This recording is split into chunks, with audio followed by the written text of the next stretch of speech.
안녕하십니까. 신의균의 쿠팡TV 시큐리티 뉴스입니다. 자, 오늘도 우크라이나 전황 알려드리도록 하겠습니다. 자, 바흐무트. 작년 10월경부터죠.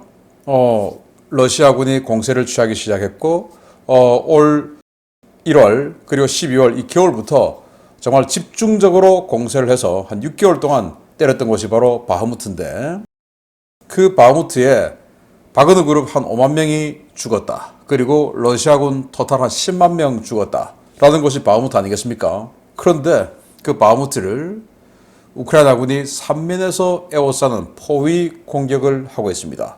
곧 바흐무트 뭔가 다른 전황이 나올 것 같은데 어떤 내용인지 보겠습니다. 신의균의 쿠팡TV 구독, 알림, 좋아요 눌러주십시오. 전과를 먼저 보겠습니다. 병력은 560명의 러시아군을 사상시켰다. 라고 발표를 했고, 전차 3대 격파, 장갑차 6대 격파, 차량 5대 격파, 야포 11문 격파, 다른장 로켓 3문 격파, 무인 항공기 6대 격추 등의 전과가 있는데요. 이 전과들의 대부분은 동부전선, 그러니까 바흐무트, 그리고 크레미나, 이 지역에서 벌어지고 있는 전과다라고 보여지고, 그리고 지금 공개되는 이 동영상들 보면 거의 대부분 참호전, 참호 소탕전 뭐 이런 거 하고 있어요. 그러니까 참호 하나하나도 교통호가 있고 그 교통호 중간중간에 개인호 있고 뭐 이런 식이니까 그 개인호 하나 점령하는데 수십 분이 걸리고 동영상 보면 기가 찹니다. 그리고 정말 처절하기도 하고요. 이렇게 진행되기 때문에 러시아군이 대규모로 뭐 스톰제트, 돌격대 이래가지고 막 마구마구 밀고 들어올 때 그때보다 오히려 전과는 더 적은 거죠. 왜? 러시아가 개인호에 다 들어가 있으니까. 자, 이래서 진격 속도도 더딜 수밖에 없는데 이 방어선이 하나 딱 무너지고 나면 그 다음부터 쫙 가고 그 다음 방어선 또 딱 무너지면 끝입니다. 자, 전선 상황을 보면요. 해외 거물급 인사들이 이번 주에 우크라이나를 연수에 방문하는데 뭔 일 있나 라는 생각이 드네요. 자, 안제이 두다 폴란드 대통령과 기타나스 나우세다 리투아니아 대통령이 6월 28일 같이 키이우를 방문했는데 같은 기차 타고 왔습니다. 나란히. 그래서 이 사람들이 우리 키이우 간다 소리도 하지 않고 그냥 느닷없이 키이우에 딱 와서 우리 왔다 라고 했는데요. 같은 기차 타고 들어왔어요. 그래서 이런 식으로 같이 뭔가 발표하고 있는 모습이 있고, 그리고 그 다음날 6월 29일 날 마이크 펜스 전 미국 부통령이죠.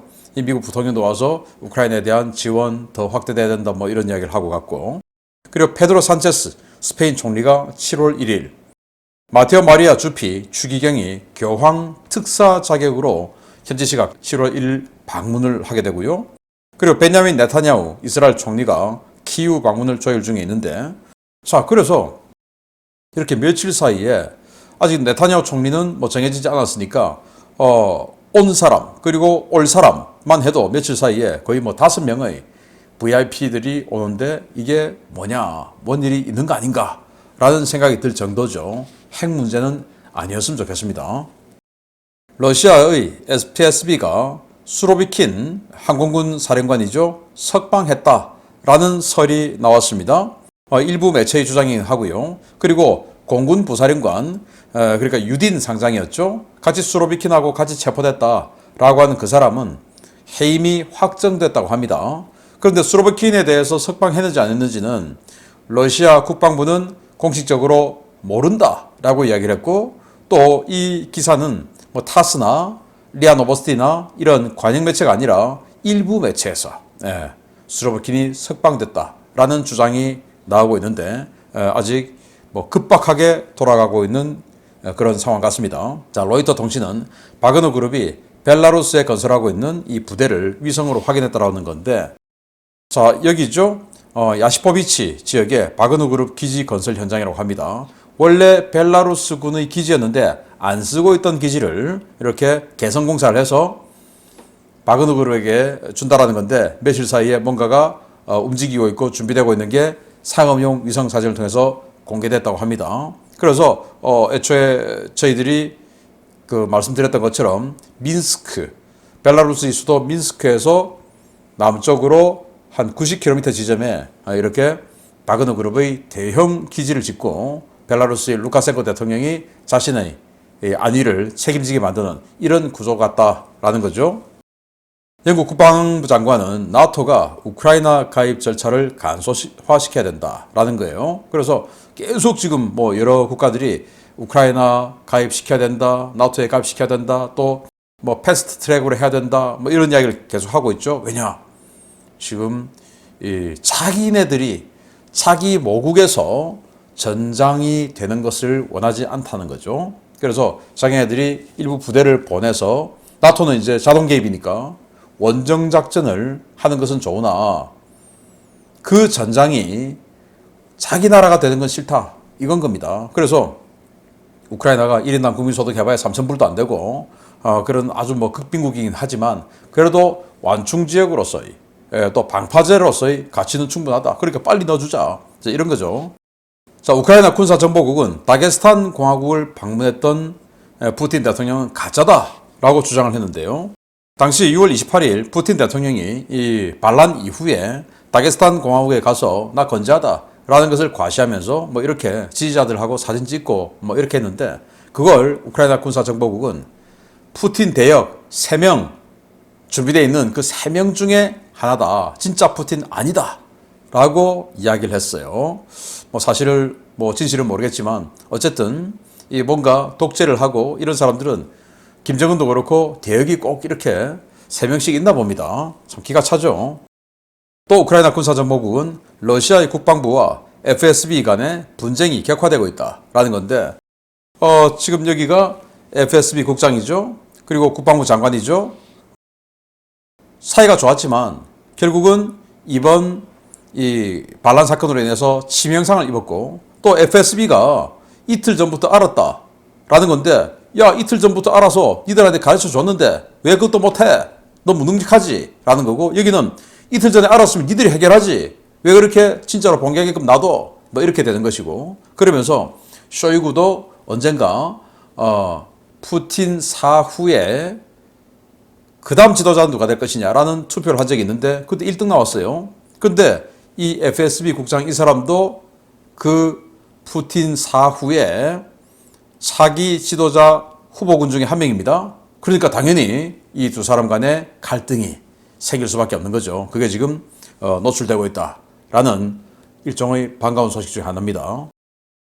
보렐 그러니까 EU 외교안보 대표가 푸틴의 권력이 약해질수록 유럽은 더 위험해진다 라면서 푸틴이 그래도 있는 게 낫다 라고 하는 거예요. 왜냐하면 푸틴은 그래도 오랫동안 러시아를 지배해왔고 통치해왔고 그리고 가진 게 너무 많고 하다 보니까 지킬 게 너무 많은데 그래서 핵이라든지 이런 정말 비이성적인 이런 행동을 하지 않는데 프리고진이나 다른 제3의 인물이 만약에 러시아를 뒤엎어서 러시아의 정권을 잡게 되면 어떤 일이 벌어질지 모르는 유동성이 더 커진다 라고 이야기를 해서 우려를 자아내고 있습니다. 우크라이나 총참모부는 러시아가 세계전선에서 20회 공세를 시도했다. 리만 축선이죠. 크레미나 그리고 또 바흐무트 그리고 마린카 이렇게 해서 20회 공세를 시도했다. 다격투했다. 그리고 파르티잔은 러시아가 헤르손 방어군을 크림 북부로 이동 배치하고 있다. 그래서 헤르손에서 지금 크림으로 철수하고 있다는 거예요.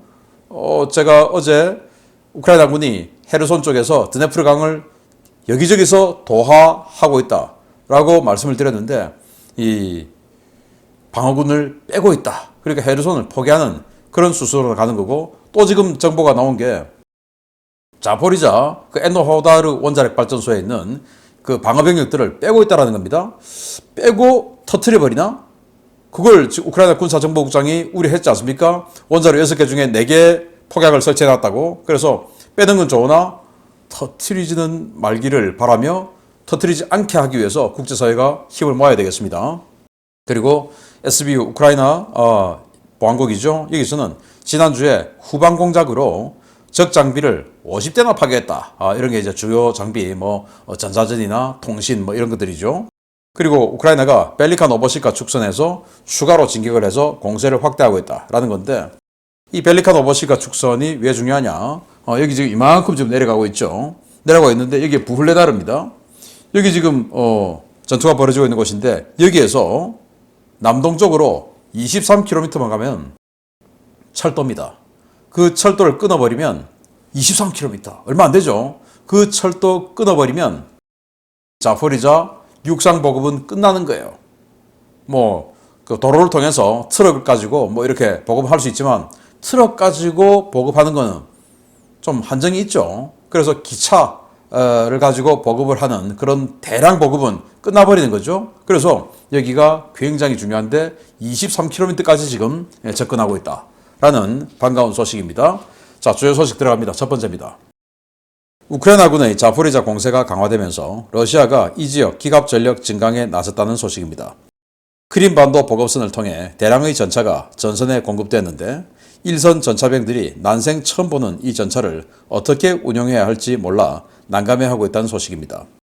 러시아군이 지난달 대량의 폭약을 실어 자폭용 드론으로 사용했던 T-54 전차를 이제는 주력 전차 용도로 사용하고 있으며 자포리자 전선에 T-54 전차들이 차량화 소총 부대들을 중심으로 대량 배치되고 있다고 복수의 러시아 오신트 설성들이 현지 시각 6월 30일 리포트했습니다. 크림반도 지역에 거주하는 소식통들은 최근 열차를 통해 대량의 전차들이 남부 전선으로 수송됐다고 전했는데요. 그들이 공유한 영상 속 열차에 실린 전차들은 대부분 상태가 그리 좋지 않은 T-54 모델로 확인되었습니다. 해당 전차들은 반응장갑 장착 등 기본적인 개량조차 이루어지지 않은 원형 그대로의 모습으로 전선으로 수송되고 있는데요. 일선에서는 이미 T-54 전차를 받았다는 장병들의 원성이 담긴 인증 영상들이 촬영되어 SNS에 올라오고 있습니다. T-54 전차를 인수한 전차병들은 도대체 어떻게 써야 할지 모르겠다 라는 반응이 대부분이었는데요. 현역 때 전차병으로 근무했던 예비군들도 T-54 전차를 운용해본 적이 없는 상황이고 교범도 충분히 제공되지 않은 상황이어서 일선에서는 그야말로 대혼란이 벌어지고 있습니다. 6.25 전쟁 4년 전인 1946년부터 대량 배치된 T-54 전차는 제2차 세계대전이 한창이던 1944년 독일군의 중전차들에 대응하기 위해 개발된 100mm 주포 탑재 전차인데요. 현재 일선에 배치되고 있는 전차들은 1949년 이후 생산된 개량형인 T-54-2 계열 이후의 차량들로 식별되고 있습니다. 이 전차는 1960년대 초에 소련군에서 모두 퇴역했기 때문에 현재 러시아군 장병들 가운데는 이 전차를 타본 사람이 없는데요. 러시아군이 대량으로 운용해온 T-70이나 T-80 계열과는 내부 구조와 운용 방법, 조작법이 완전히 다르기 때문에 이 전차를 받은 부대 가운데 정상적인 전차 운용이 가능한 부대는 거의 없는 것으로 전해졌습니다. 더 큰 문제는 이 전차가 화력 지원 외에는 그 어떤 효과도 기대할 수 없다는 점입니다. 이 전차는 포탑 전면 장갑이 200mm에 불과해서 우크라이나군이 보유한 모든 휴대용 대전차 무기로 쉽게 파괴가 가능하고 측면 장갑은 더 부실해 30mm 기관포에도 관통될 정도로 방어력이 형편없습니다. 100mm 주포는 서방제 90mm 전차포와 비슷한 위력을 갖고 있는데요. 이는 우크라이나군의 현용 주력 전차인 T-70이나 T-64 계열 전차를 파괴할 수 없어 사실상 대전차 교전 능력이 없는 주포로 평가되고 있습니다. 러시아가 이런 전차를 대량으로 배치하는 것은 그만큼 남부전선의 상황이 나쁘다는 것인데요. 전차의 성능은 차치하고서라도 운용 교육도 시키지 않은 퇴물 장비를 방어전의 주력으로 투입하는 러시아군 정말 갈 때까지 간 것 같습니다. 푸틴하고 스탈린하고 거의 100년의 시공을 초월해서 같은 무기를 쓰고 있다라는 러시아의 상황. 황당하죠? 자, T-54 전차가 기차에 실려서 전선으로 이동하고 있습니다. 이게 한두 군데 아니고 자포리자에서도 또 동부전선에서도 여기저기서 이런 상황들이 노출되고 있는데요. 이 T-54 전차는 1944년부터 개발해서 1946년에 개발했고 그때부터 배치를 이제 했는데 그때는 이 포탑 형상이 조금 달랐어요. 그래서 지금 현재 이 모습은 1949년도부터 배치된 모델입니다. 그러다가 그때 냉전이 시작되었고 냉전 때는 그냥 무기 체계가 세대 교체가 어마어마하게 빨랐죠. 그래서 1960년대 초에 T-62 전차가 나왔을 때 바로 그냥 퇴역했어요. 그러니까 퇴역한 지 60년 된 전차입니다. 60년 동안 아주 건물 안에서 예쁘게 고이 단장하면서 시장되어 있었겠습니까? 아니죠. 완전히 그냥 타이가 기후, 추운 기후 거기에 노천에 그냥 60년 동안 그냥 방치되어 있었는데 그걸 그래도 갖고 와서 녹 다 닦고 페인트 칠해서 전선에 가져오고 있는 처절한 러시아군입니다. 자, 이건 도네츠크 전선에서 T-54 전차 지금 뭐 막 싣고 가고 있죠. 이 트레일러에다가 도네츠크 전선에 가고 있고, 또 여기는 남부 전선 자포리자 쪽에 기차에다가 이렇게 지금 많이 싣고 T-54를 싣고 자포리자에 보내주고 있습니다. 그러면 야, 이 T-54가 제대로 움직이긴 하나? 그리고 움직인다 하더라도 이걸 가지고 운용이나 하나? 러시아군은 T-72, T-80, T-90 이런 전차들을 사용했었죠. 지금 예비군이라 하더라도. 그런데 그건 3명이서 운용하는 자동 장전 장치가 있는 전차들이죠. 그리고 조준하는 방식도 달라요. 근데 이건 수동 장전이고 모든 것이 다릅니다. 그런데 교육도 없이 전선으로 그냥 갖다 줍니다. 야, 갖다 주니까 알아서 써. 이거 아니겠습니까? 전차병들을 데려다 주는 게 아니고 전차를 그냥 갖다 주는 거예요. 배달하듯이. 그리고 알아서 써. 그래서 이걸 참호에다가 집어넣고 그냥 뭐 화력 지원용 참호에 그냥 박아도 어차피 안 움직일 거니까 라고 하나? 라고 생각했는데 이런 영상들, 사진들이 공개되고 있어요. 와, 우리 T-54 어떡하냐 이거. 나 쏠 줄 아는 뭐 방법도 모른다. 라고 하면서 이런 게 공개되고 있는데 지금 숲에 매복해 있죠. 매복 전투를 한다는 것은 이 T-54를 가지고 주력 전차, 메인 배틀 탱크로 쓰고 있다는 거예요. 왜? 주력 전차가 없으니까. 이거 우크라이나 전차들에게 스쳐도 가는 건데 이 정도로 지금 러시아가 망했다라는 걸 보여드리면서 자, 바흐무트 오래간만에 보겠습니다. 러시아가 6개월 넘게 수만 명의 목숨을 갈아 넣으며 점령했던 바흐무트가 조만간 다시 우크라이나군의 손에 떨어질 모양입니다.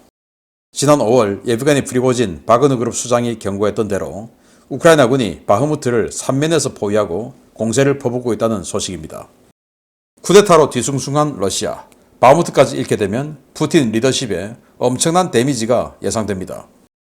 모든 전선에서 전방위적인 공세에 나선 우크라이나군이 현지 시각 6월 29일 바흐무트 일대 거의 모든 지역에서 공세를 가하며 러시아군을 빠르게 밀어내고 있다고 복수의 오신트 소식통이 현지 시각 6월 30일 리포트했습니다. 우크라이나군은 기존의 방어전을 수행하던 부대들을 중심으로 바흐무트 전 전선에서 파상 공세를 펴고 있는데요. M03 고속도로 일대에서 러시아군 제200 차량화 소총 예단을 소탕하고 있는 우크라이나군 제57 차량화 소총 예단장 데니스 야로슬라비스키 대령은 아군이 제공권을 잡고 있는 가운데 전선을 완전히 주도하고 있고 적들의 퇴각은 바흐무트 북부 지역에서 두드러지게 나타나고 있다라고 밝혔습니다. 야로슬라비스키 대령은 현재 아군은 바흐무트 일대의 고지대 탈환을 위한 참호 소탕전에 집중하고 있으며 이후 본격적인 바흐무트 포위 작전이 시작될 것이라고 밝혔는데요. 실제로 우크라이나군은 바흐무트 포위를 위해 기존 방어작전 수행 부대에 추가 예비대를 붙여 공세를 더욱 강화하고 있습니다. 가장 두드러진 공세가 보고되고 있는 바흐무트 남부 지역에는 제3 아조프 돌격 예단이 크리치슈카 일대의 참호들을 소탕하는 가운데 제28 기계화 예단과 제80 공중 강습 예단이 증원되어 크리치슈카는 물론 남쪽의 안드리우카, 쿠르드미우카에 진입해 러시아군 제57 차량화 소총 예단을 전멸시키고 남아있는 제72 차량화 소총 예단 잔존 병력을 처리하고 있습니다. 현재 이 지역 우크라이나군의 배후에는 재편성을 마치고 돌아온 제17 전차 예단이 투입 준비를 마친 상태인데요. 러시아 밀 블로거들은 우크라이나군이 바흐무트 남쪽 지역에서 전차 부대를 이용한 돌파전을 시도할 가능성이 있다며 경계하고 있습니다. 바흐무트 남부 도심 지역에는 제5 돌격 예단과 제24 아딜 돌격대대가 드론 부대 지원을 받아 공세를 벌이고 있는데요. 바흐무트 서남 지역의 공과대학과 간호대학 일대까지 우크라이나군이 진입하자 러시아는 패트리어트 PMC와 제68 전차연대, 제11 근위 공중 강습예단 등을 투입해 시가지 서부 지역에서 격렬하게 저항하고 있습니다. 우크라이나는 이곳에 폴란드제 PT-91 전차로 무장한 제22 기계화 예단과 최근 재편성을 마치고 신규 투입된 제57 차량화 소총 예단을 배치했고 제77 공중기동 예단도 증파했는데요. 이들은 바흐무트 북부 지역에서 공세를 벌이고 있는 제30 기계화 예단, 제54 기계화 예단과 함께 M03 고속도로 동쪽을 강하게 압박하고 있습니다. 러시아는 우크라이나군의 포위 시도가 감지되자 지난 28일 M03 고속도로 축선에서 역습을 시도하며 저항했는데요. 이 시도는 당일 곧바로 격퇴되어 이 일대 러시아군은 M03 고속도로와 T0513 도로의 교차점인 파라스코비우카 정착촌으로 퇴각한 것으로 전해졌습니다. 우크라이나 측 오신트 소식통들은 최근 군 수뇌부가 바흐무트를 탈환하겠다고 밝힌 것은 기만전이라며 우크라이나군이 도심을 포위한 상태에서 도심에 갇힌 러시아군을 포격과 보급로 차단으로 서서히 말려 죽일 것이라고 전하고 있는데요. 우크라이나 증원 부대를 하나 둘씩 투입하기 시작한 상황에서 바흐무트의 러시아군이 언제까지 버틸 수 있을지 모르겠습니다. 네, 이 동영상 보면 다 이래요. 이런 동영상 올리면 채널 삭제될 거기 때문에 올리질 못합니다. 정말 잔인하고, 야, 참호전에 이런 거구나. 고개도 못 들고 그냥 총 쏘고 있다가 수류탄 하나 던지고 저쪽 조행하면 또 가보고 그러다가 총 맞고 이러고 있습니다. 그러다 보니까 이렇게 지렁이처럼 어마어마하게 지금 되어 있는 이런 참호를 하나하나 소탕해 나가고 있는 게 지금 현재 바흐무트, 자포리자 이 지역에서 벌어지고 있는 전투예요. 자, 전체적인 지도를 한번 보면 바흐무트 여기 있습니다. 돌출부들 다 사라졌죠. 그리고 놀라운 게 솔레다르가 있습니다. 이 솔레다르가 소금강산에 있고 그 소금강산이 돈이 되기 때문에 바그너 그룹이 가장 먼저 솔레다르를 점령하고 그리고는 이제 바흐무트를 치러 내려갔죠. 여기가 바흐무트 전투의 시발점이었어요. 근데 솔레다르가 전체적으로 봤을 때 완전히 엄청난 돌출부가 되어버렸습니다. 이 북부 지역에서 우크라이나군이 치고 있고 또 솔레다르를 서쪽에서 치고 있고 그리고 바흐무트를 아래 위에서 치고 있습니다. 그리고 바흐무트 도심 서쪽을 우크라이나군이 시가지를 일부 점령한 것을 이 지도에서는 확인할 수 있습니다.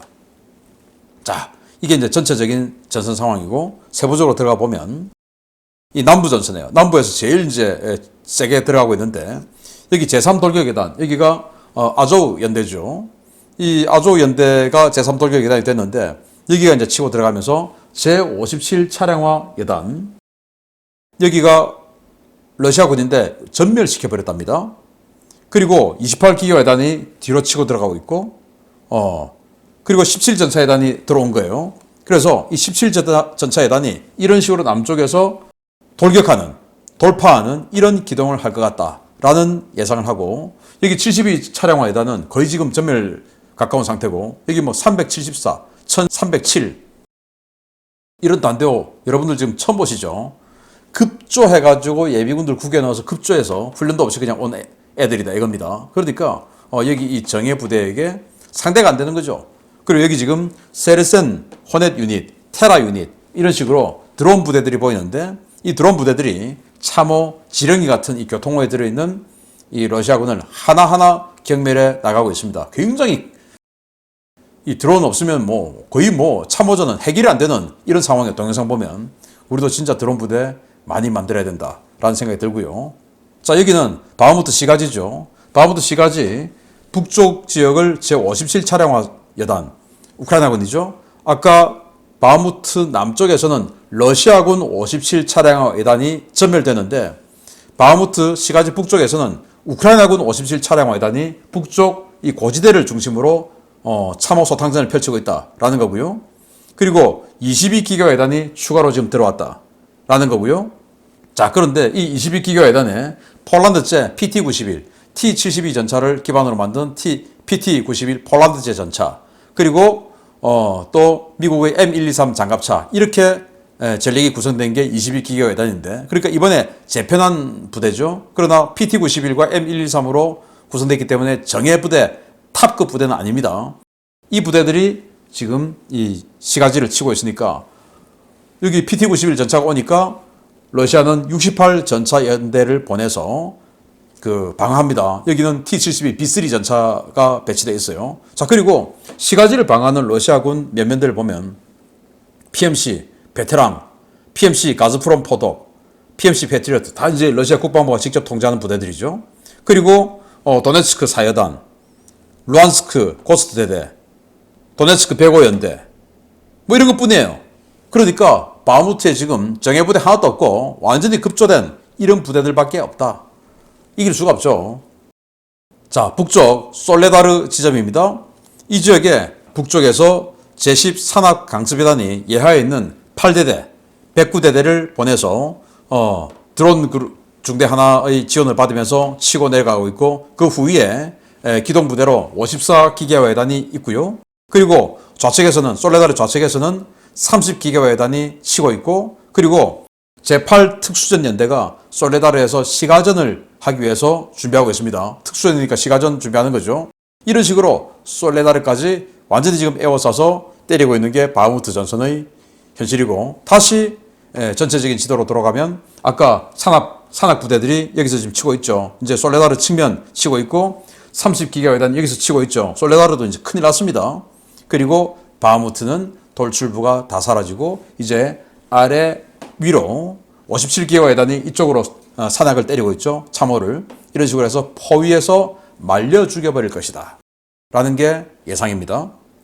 그래서 정말 한 5만 명 정도의 바그너 그룹 병력, 그리고 한 10만 명, 나머지 또 한 5만 명의 러시아군 병력 해서 토탈 한 10만 명 정도를 갈아 넣어서 확보한 이 바흐무트를 이런 식으로 프리고진의 예상대로 한 달 반 만에 잃어버리면, 또 특히나 프리고진이 지금 사라진 상황에서 쇼이구가 능력 없다라고 욕을 했는데, 그 쇼이구가 국방부에서 직접 통제하는 PMC들 다 보내서 허무하게 무너져 버리면 다시 자 나밖에 없잖아, 그리고 쟤는 진짜 무능력하잖아, 이런 책임론이 또 나올 것이다. 바흐무트가 어떻게 되느냐에 따라서, 얼마나 빨리 떨어지느냐에 따라서 프리고진과 푸틴의 정치적 위상이 완전히 달라질 것이다 라는 예상을 아울러 드리면서 마치겠습니다. 감사합니다.